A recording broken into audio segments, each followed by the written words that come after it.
Karl-Anthony went to Towns again tonight.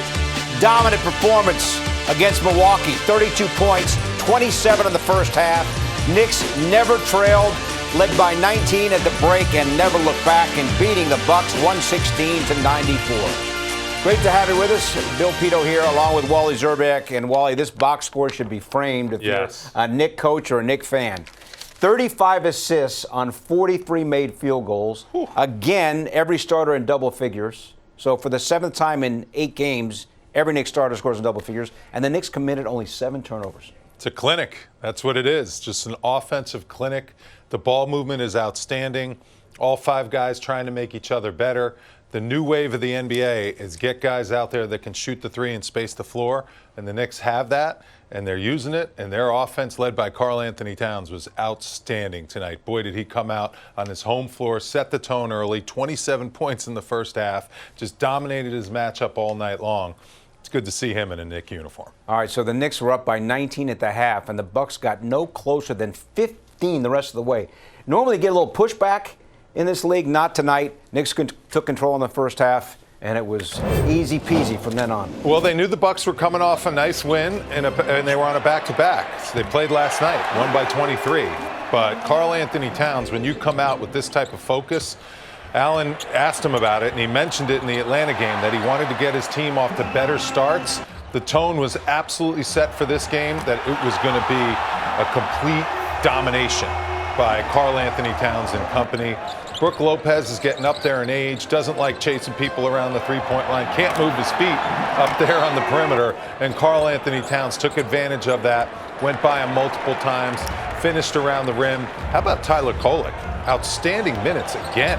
Nice drive to the basket, really good off the bench, 8 points, 3 for 5, nailed his threes, 2 for 4 from the three-point line.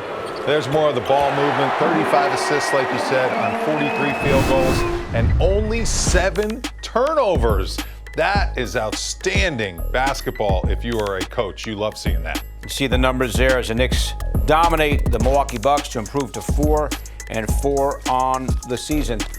Monica McNutt now joins us, helped call the game on the radio, ESPN New York. Monica, a little bit less stress than the last couple of nights on that road trip, that's for sure. Everybody's nice and calm, and Wally just stole the point that is the highlight for me, which is the 7 turnovers tonight.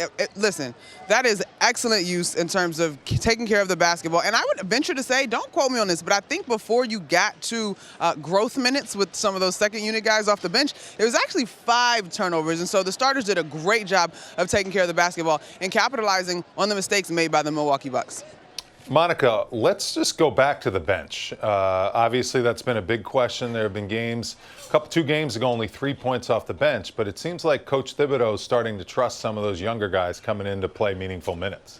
You know, Wally, there's this saying that if you don't slow down, sometimes life will slow you down, right? And so, yes, we know that that's maybe not Tibbs' first instinct, but with the roster in its current shape, life has dictated that you're going to have an opportunity to get some valuable minutes for guys that you may need until you can get this roster healthy. And so I think to that end, though, you're seeing guys take those minutes seriously. Tyler Kolek, who you mentioned, was fantastic.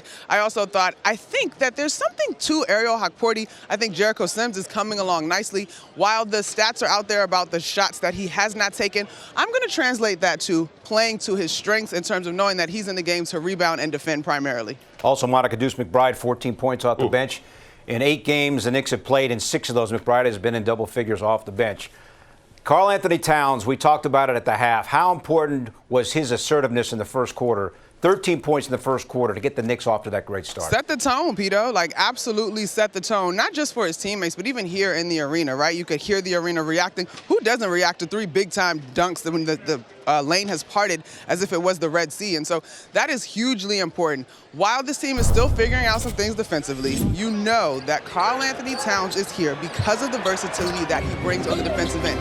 Not only did he score rocking the rim, but he also got involved from the three-point line. He also had that little, on the right side, I believe, he had that little short pull-up jump shot where he made it a three-point play. And so he's showing you his versatility offensively, and the defensive effort is also going to continue to come. Giannis, he's a force to be reckoned with, but I thought the Knicks did a decent job of protecting the paint overall, and they get out of here with a good win. They've been able to share the basketball offensively from not just the starters down to the bench guys. Monica, this is the fourth time the Knicks have held an opponent under 100 points in this high-scoring NBA. What did you see out of their defense tonight?